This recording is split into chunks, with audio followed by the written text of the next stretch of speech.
All right, so we are preparing to help someone who is bleeding. Still, we are on first aid, and this is a practical bit on how we can help someone who is bleeding. So with us is our first aider and our casualty, and then take us through the practical bit on how we can help someone who is bleeding. So welcome. Thank you so much. Thank you again. So I hope it goes out. Let's see how we deal with severe bleeding. Yes, severe bleeding is where the skin has been opened or broken and there's bleeding. It can be severe equal to maybe kidogo, but the casualty is bleeding and there's exposed wound. So one of the things that we need to consider is putting on your gloves with the safety. So put on your gloves before when the leg severe casualty. Yes, put on your gloves. And then we have a formula that we always use to deal with a severe bleeding. We call it expect. Acronym expect. So E ya kwanza ni expose. So we need to expose the wound. Either tutatoa or tukate tufikie kio kidonda. Expose the wound. Tunatoa tufikie kidonda. Kama ni nywele tunaweza ona tukinyoa ama tutoe hiyo kofia. Expose the wound. And then the examine. Let's see the size of the wound we are dealing with. Let's observe if there is any object that is stuck or embedded in that wound, or there's pieces of glasses in that wound. So examine. After examining and we realize that there is no embedded object in that wound, we apply pressure. So P, pressure. We apply pressure. The same case we were doing under nose bleeding, we will apply pressure. So the primary method of controlling bleeding is applying pressure. Direct pressure. Yes. After pressure, we need you to continue applying pressure as we elevate above the heart, so that when the heart pumps the blood, the one which comes to the elevated part, haitakuja na pressure. Yes, haitakuja na pressure because of the gravity. Yes, so elevate so that we support the clotting around that area. So elevate the injured part as we apply pressure, and then 5 to 10 minutes we will have to cover. So expect the C, you cover. All right. Yes. And then after that we have T. T means treat for shock. So we also have to treat for shock because the casualty has bleed severely and amepoteza fluid from the body or the blood. So the body will go into shock. Shock is when we have insufficient supply of blood to vital body organs. Maybe we'll talk about it later. But now we have the expect. Expose the wound, examine, apply pressure, elevate, then 5 to 10 minutes you cover, then you treat for shock. Treating for shock means we cover the casualty to keep warm. Yes, treat for shock. Yes. Okay. So with that theory in mind, we can now do it practically. So maybe we have our sister here, always bleeding in the hand. How do you feel? Painful? You will be okay, but let me help you. Yes, you will be alright. Let me do karabati kidogo. So we have exposed the wound already, exposed. Yes. Then we have a look at it, examine.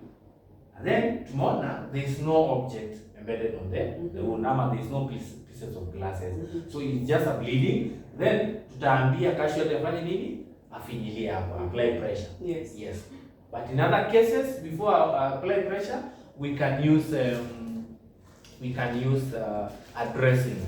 A dressing is a piece of cloth that covers the wound. Tutaweza weka dressing kwa hiyo kidonda, and then she can apply the pressure. All right. Yes. With the other hand. Yes. Okay. The other alternative ni wewe kama first aider, you can help them apply pressure. Wewe mwenyewe mshikilie, so long as you have the gloves. There's apply pressure. Okay. Elevate. All right. Yes. So you said. Yes. Sorry. You said that's a case where there is no object around that embedded area. I think you will also explain to us when there is an object. When we have an object. Yes. Okay. When we don't have an object, we will place the dressing and then we apply pressure directly with our hand on top of that wound and opening to support the clotting take place so that the bleeding will stop. All right. Kama iko elevated. And then we will have to bandage the hand. Right. Or bandage the hand after a few seconds after tumefunga. This is a dressing, this is how to dressing. It will help us serve the purpose clearly. So this part will help us apply more pressure on the wound. Alright. So we'll add it on top of the dressing. That on top of the dressing, we'll bandage the top, we'll bandage the bottom, then the remaining bandage on top of the wound. How do you feel? Go better. You'll be okay. So we make sure that our bandage is tight to help apply pressure, but not too tight to stop the circulation. Yes. Okay. Should not be too tight to stop the circulation. All right. After this, we have also to compare the cup refill. Cup refill is how circulation takes place on both the arms. We see if our bandage is too tight or not tight. So if the blood returns in 1 to 2 seconds, it means our bandage is not too tight, sour. And then with this, it will be able to apply more pressure. The bandage will be able to continue applying more pressure. And then tukipanga kwenda kupeleka casualty hospital. Alright. Yes. Okay. With this, tunaweza support this arm in elevated position. Remember, tulikuwa tuna apply pressure kama iko elevated. So tunaweza elevate hivi, we support in that elevated position. Alright. Then we support in a bandage. This bandage is called a triangular bandage. It's called a triangular bandage, a very good bandage. It's triangle in shape. Yes, it will help us to bandage our casualty. Alright. So hivi. Before.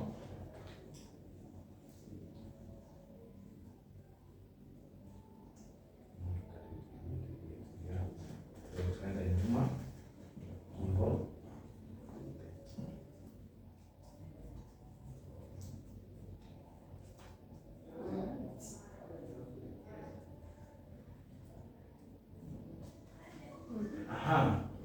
Feel aje? You alright? Then we compare cup refill again using the thumb. Compare here.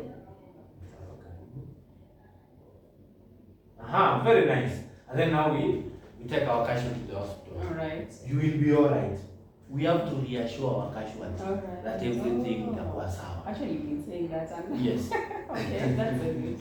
Yes. So with this, we control severe bleeding, and then we have supported the arm in the elevated position. Alright. Yes. Okay. In a case where we don't have an object in the wound. Okay. But in a case where we have an object in the wound, we call it embedded object. Yes. So what do we do?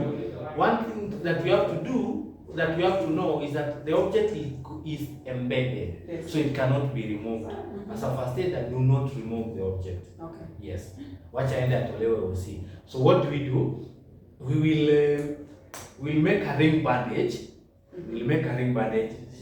I don't have any material. We'll make a ring bandage that will be around that object. Then we bandage side of that object so that the bandage isiguze the object. Okay. Udunga ndani. Okay. Remember, you don't remove it and you don't skuma ingia ndani. So you bandage around on the side of the yes, so that the skin, remember wakati imedunga na imekwama, imezuia bleeding on both end of the arteries or vein. So only bleeding that you'll be able to see is around the object. Yes. So hizo around ndio unafanya nini? Una bandage. Okay. Yes. All right. I think maybe we'll have an explanation maybe in future about how to make a ring bandage that we use with when someone is having an embedded object. But remember, do not remove the object. All right. Yes. That is so well understood. Unless how are you feeling, our patient? I'm feeling better. Nice. Yeah. Sasa, thank you so much. I think that is so much well explained. I don't know if you anything that you would like to share about severe bleeding. You also talked about shock, but that's something we'll tackle again later on. But now that's on severe bleeding. Anything that maybe will want to add before we end? Severe bleeding, I think for that will be okay. Yes. With the severe bleeding. Always remember to put on your gloves and we care the wound. Usijaribu kuleta maybe infection and in your mind, always try and stop the bleeding and deal with the shock whenever you are dealing with the severe bleeding. Always try and stop stop the bleeding. Because if someone bleed, remember the body has got that capability of losing maybe 0.5 lenyo tunaenda ku donate 0.5 liters of blood. So if someone donates more than that, or amepoteza, if the body bleeds more than that, Yes. then the body will go into shock. Yes, the vital body organs will start to do what? Will start to fail. Okay. The heart, the brain, the lungs. Yes. Okay. So lazima to deal na bleeding so that we prevent. All right. Yes, these are the things from happening. Okay. Maybe apart from severe bleeding, we will also have maybe a minor bleeding where someone alikuwa anakata maybe kitunguu ama nyanya something small, alafu akajikata. Hiyo small bleeding ama minor bleeding, what we need to be aware of is the infection. Try to prevent infection. So we need to sufficient, clean that wound under running water. We pat it dry, panguza, and then you bandage. All right. Yes, bandage. Yes. All right. I think that will be okay. All right. Thank you so much. This is so informative, and I know we'll meet again next time for more sessions on first aid. Thank you for today. Thank you.